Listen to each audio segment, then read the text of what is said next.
Before this story begins, understand one thing. What you're about to hear is real.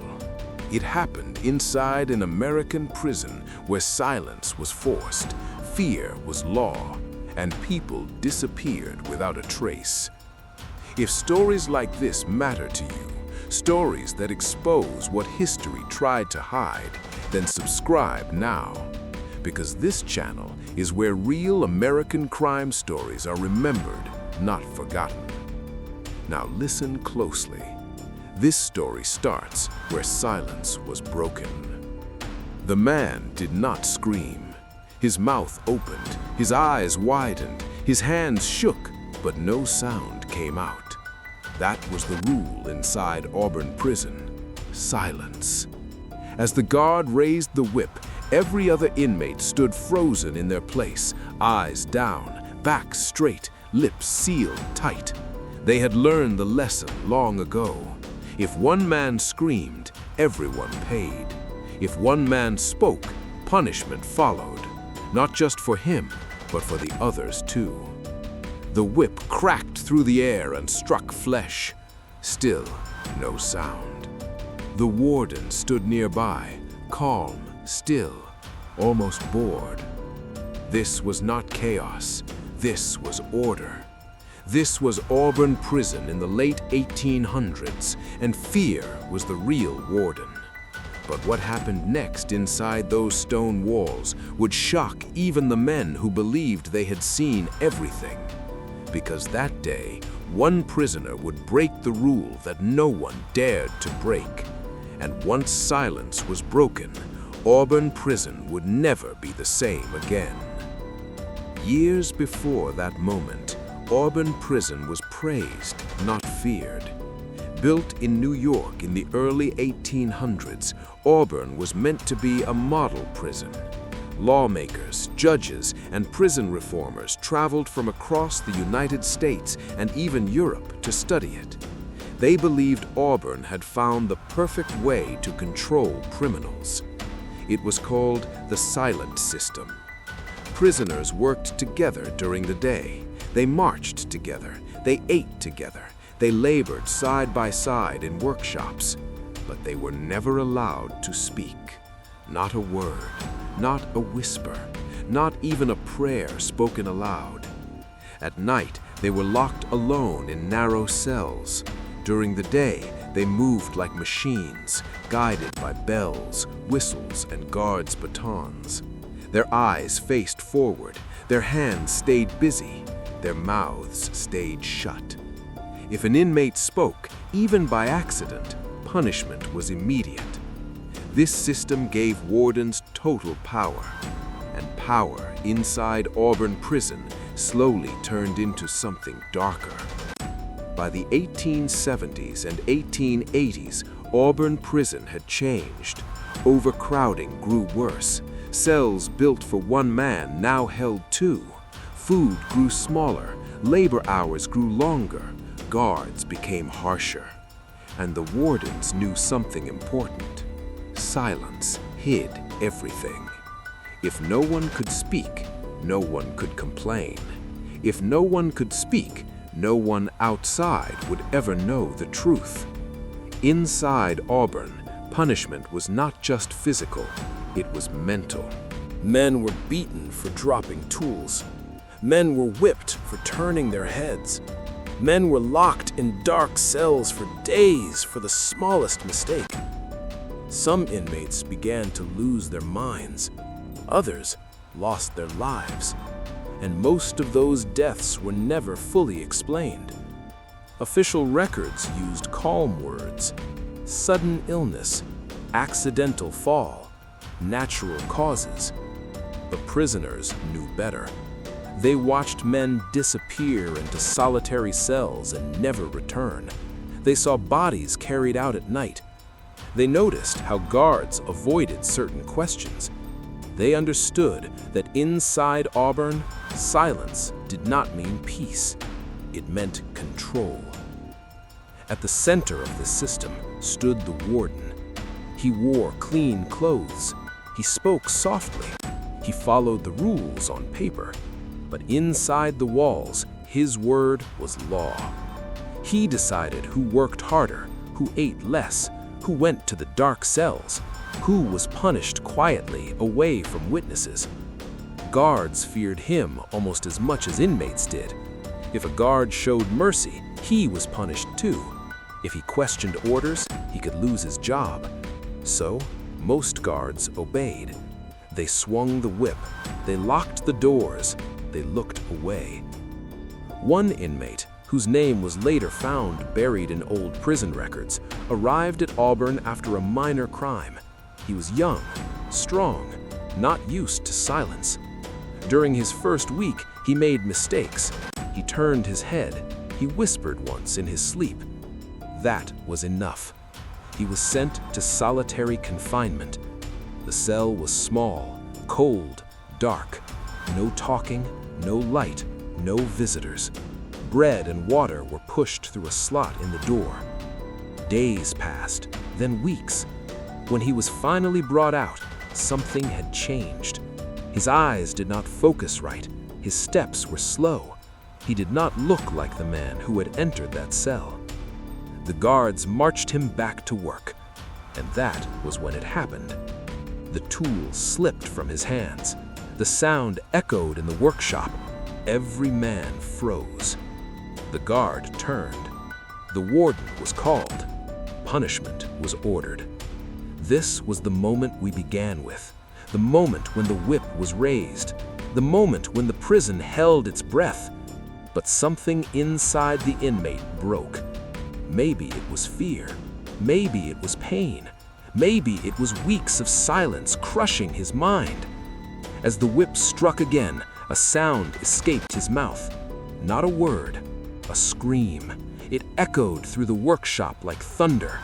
For the first time in years, Auburn Prison heard a human voice raised in pain. Guards rushed forward. Inmates were forced to kneel.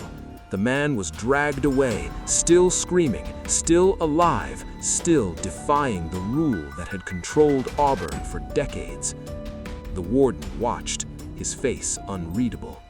Because once silence was broken, it could never be fully restored. And what happened to that inmate after he was taken away would begin a chain of events that exposed the darkest crimes hidden inside Auburn Prison. Crimes that officials tried to bury, crimes that changed prison history, crimes ruled by fear. And the next chapter begins in the place no prisoner wanted to go, the dark cells. The door closed with a sound no man inside Auburn Prison ever forgot. It was not loud, it was not violent, it was final. When the inmate who broke the silence was dragged away, he was taken down a narrow stone hallway beneath the main prison floor. The air grew colder with every step.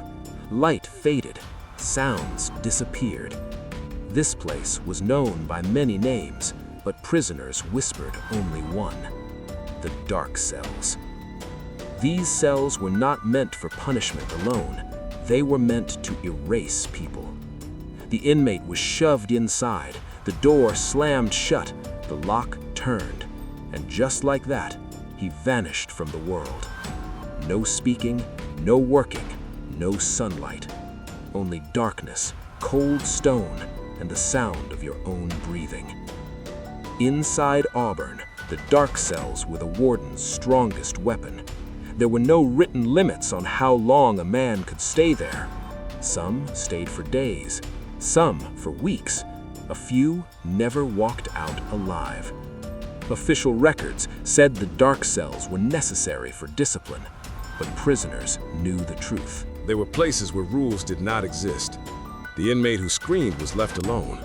Bread and water came less often than usual, sometimes not at all. Guards were told not to respond if he called out, and even if he did, no one would hear him. Time stopped making sense. Minutes felt like hours. Hours felt like days. In the darkness, the mind turned against itself. This was not unusual at Auburn. Many inmates came out of the dark cells shaking, confused or broken.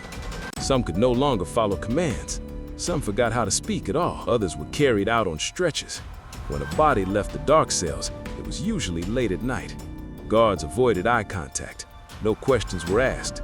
The prison doctor signed papers using the same words over and over. Exhaustion, illness, natural causes. Outside the walls, Auburn Prison still looked clean and controlled.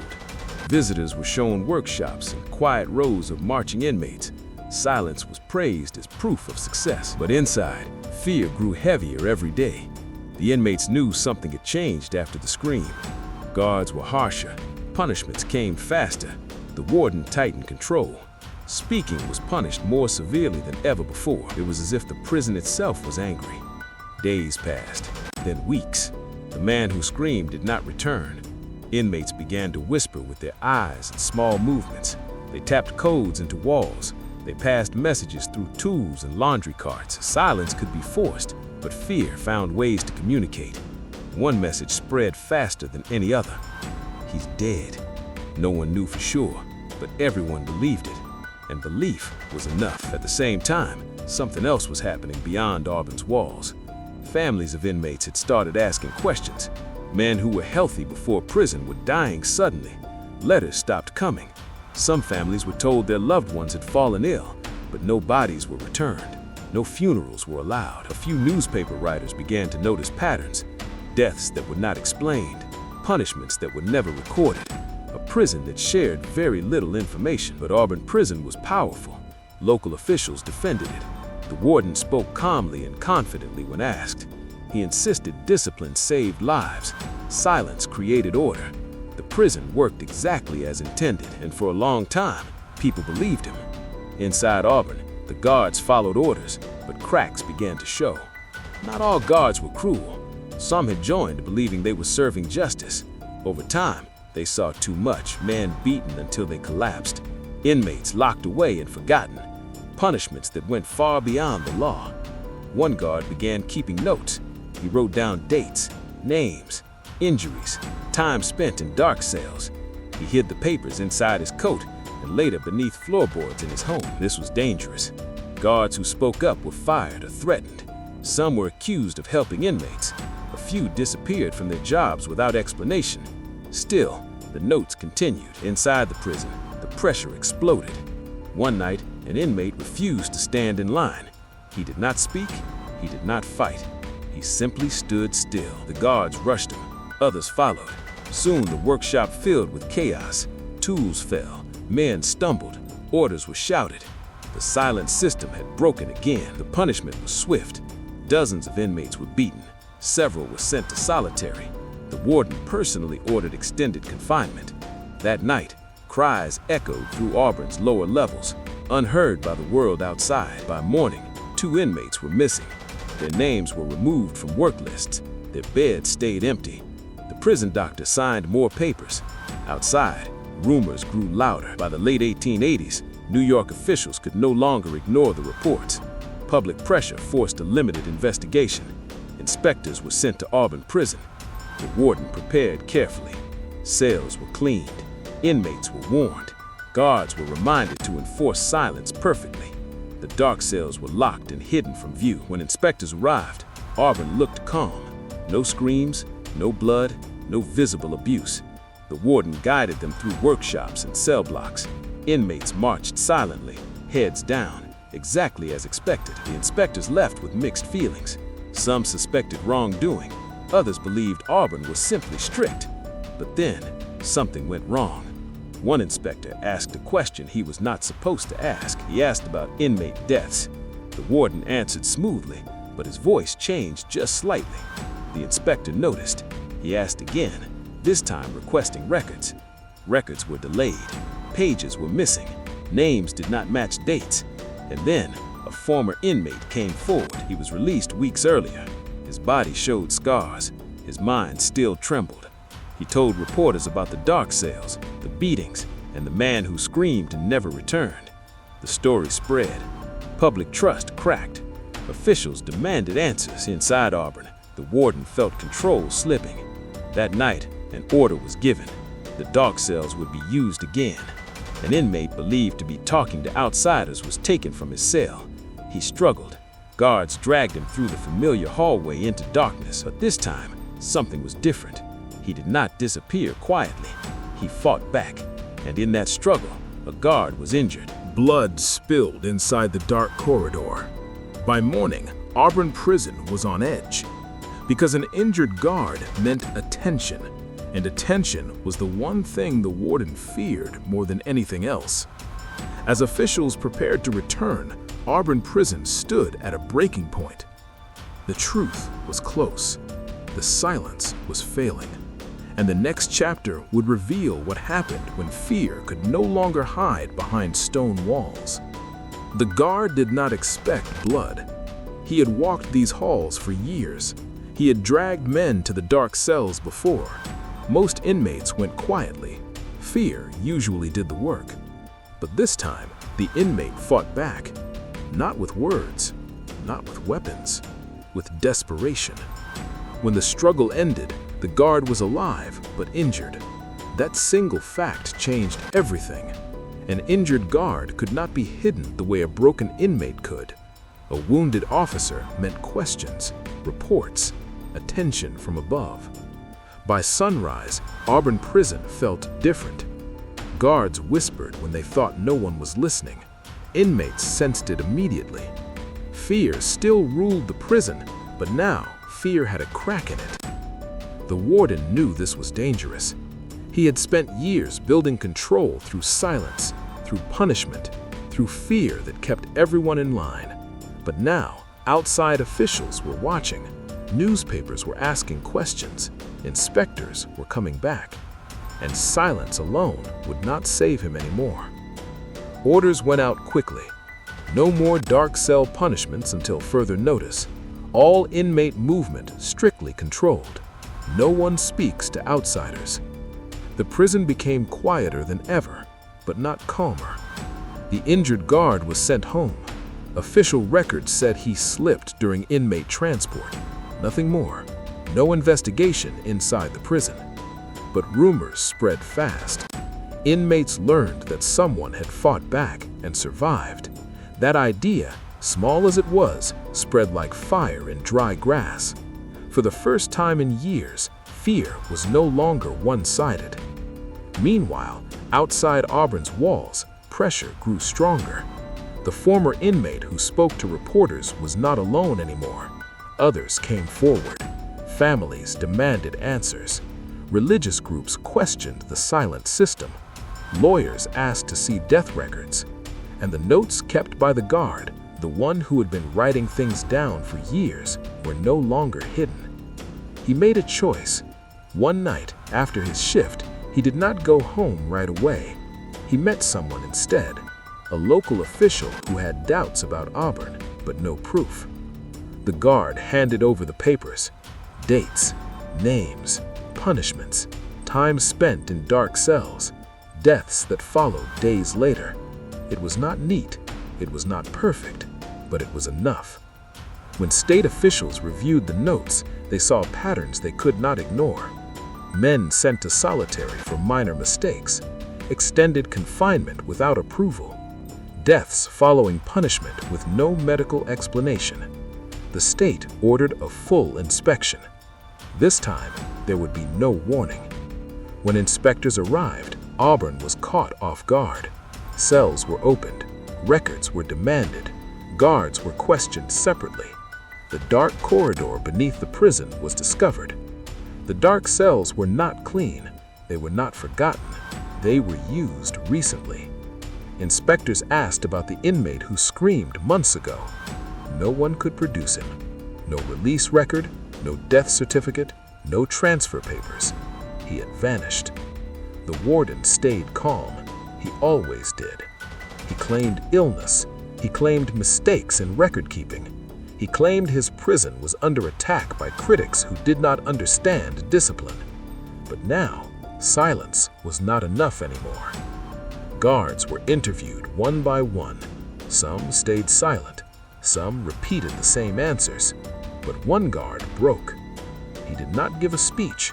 He did not make accusations. He simply said he was tired of watching men disappear. That was all it took. The investigation widened. The silent system itself was questioned. Reports described mental collapse, extreme punishment, and abuse hidden behind forced quiet. Newspapers ran headlines that shocked the public. The image of Auburn Prison changed overnight. Once praised as a model, it was now described as cruel and dangerous. Lawmakers argued. Some defended the system. Others demanded reform. Inside the prison, everything tightened. Inmates were locked down. Movement stopped.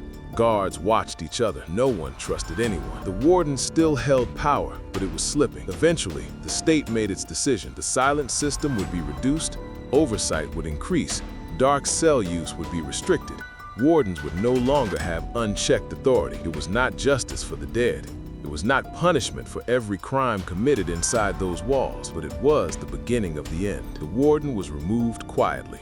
No trial, no prison sentence. He left Auburn the same way he had ruled it, silently. The inmate who screamed was never officially found. Some believed he died in the dark cells.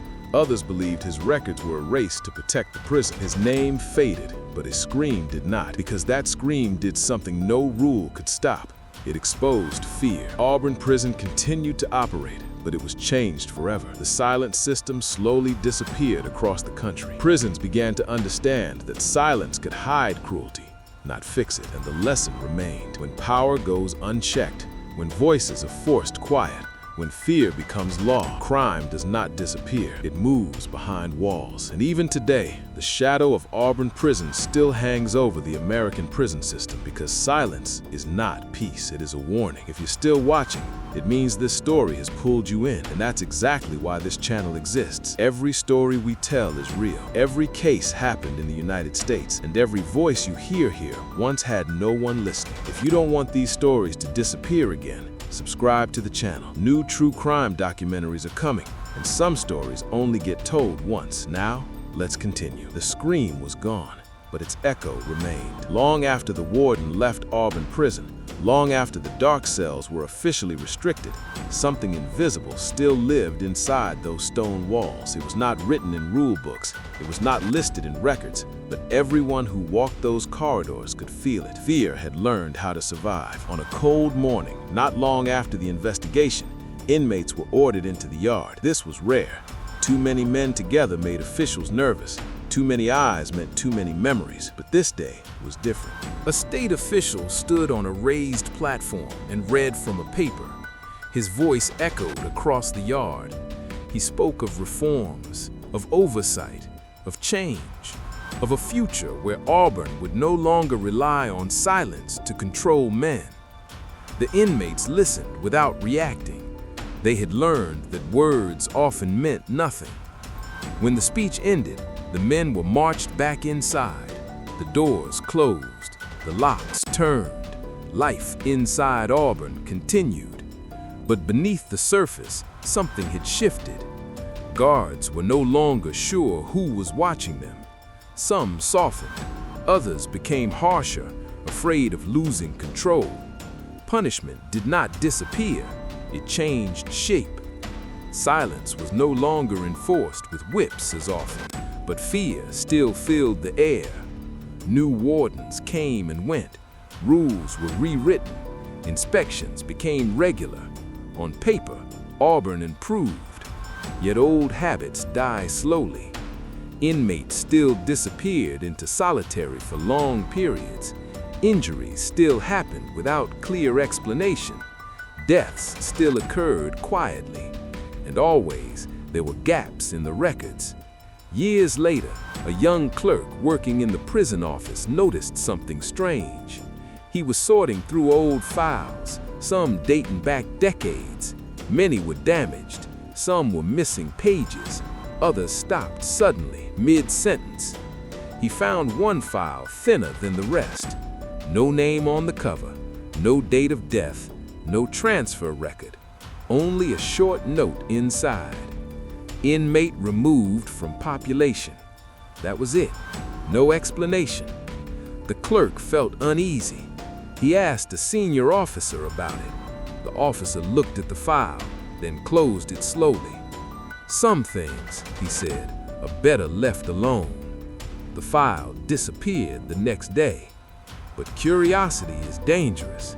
The clerk began to ask quiet questions. Old guards, retired workers, men who had been there long enough to remember the silent system. At first, no one spoke. Then one man did. An old guard, his back bent by time, told the clerk about the scream, about the whip, about the inmate who never came back, about the warden who ruled without raising his voice. The guard's hands shook as he spoke. "We thought silence kept us safe," he said, "but it only kept the truth trapped." The clerk wrote everything down, not for newspapers, not for fame, for history, because Auburn Prison was no longer just a building, it was a lesson. Across the United States, prisons were changing. Reformers pointed to Auburn as a warning. Silence without accountability became a symbol of cruelty. The dark cells became proof that control could turn criminal. But even as laws changed, the question remained. How many men were lost before anyone listened? Families never received answers. Graves were unmarked. Names were erased.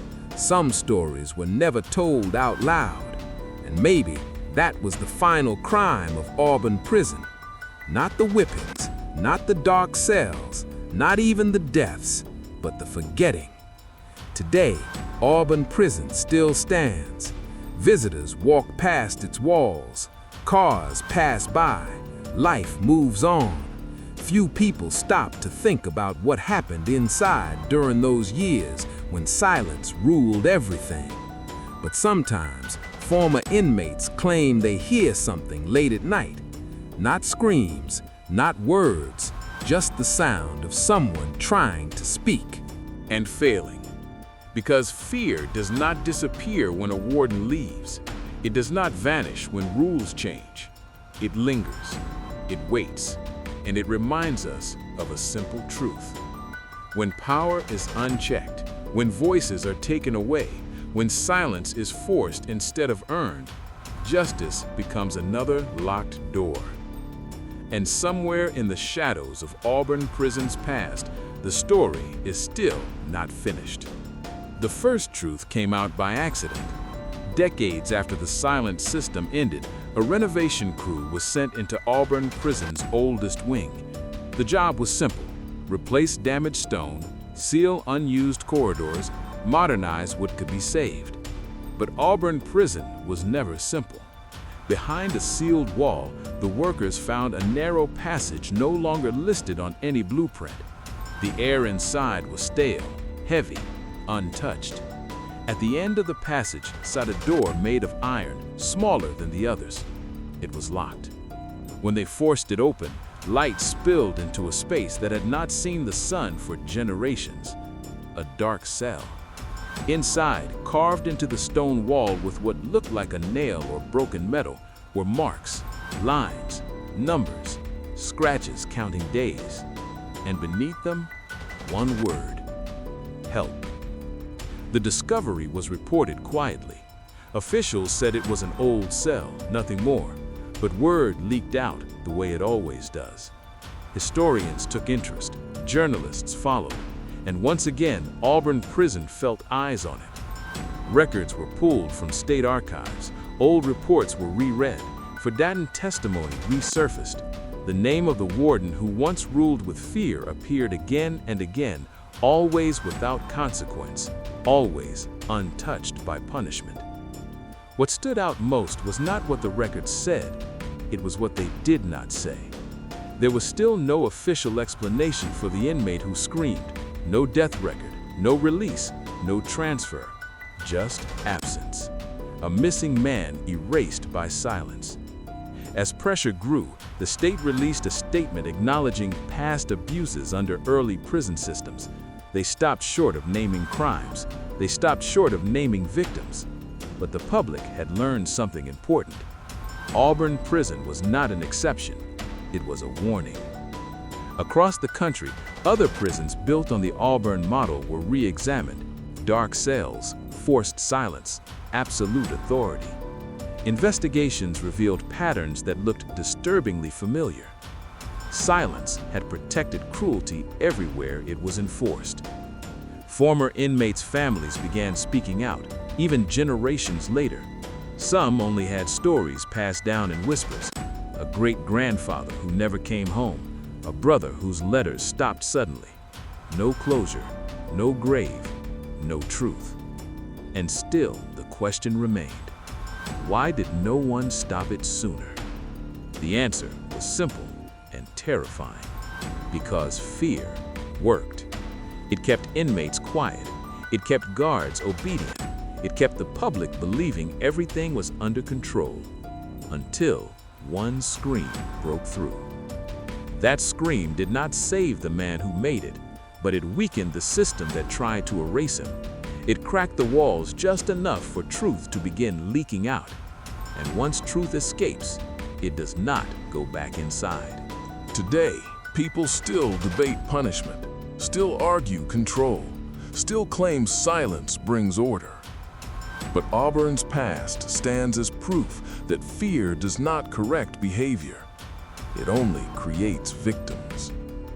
Some names were never recovered. Some stories were never written down. Some men exist now only as scratches in stone and whispers passed through time. But one thing remains clear. The moment a scream broke Auburn's silence, the prison was exposed forever. And even now, if you listen closely, Auburn Prison still teaches its lesson. Not with words, not with signs, but with the heavy quiet that follows when truth has been buried too long. Because silence is never empty. It is full of what we refuse to face. And that is where this story ends. Not with a scream, not with justice, but with a warning. What you just heard was not fiction.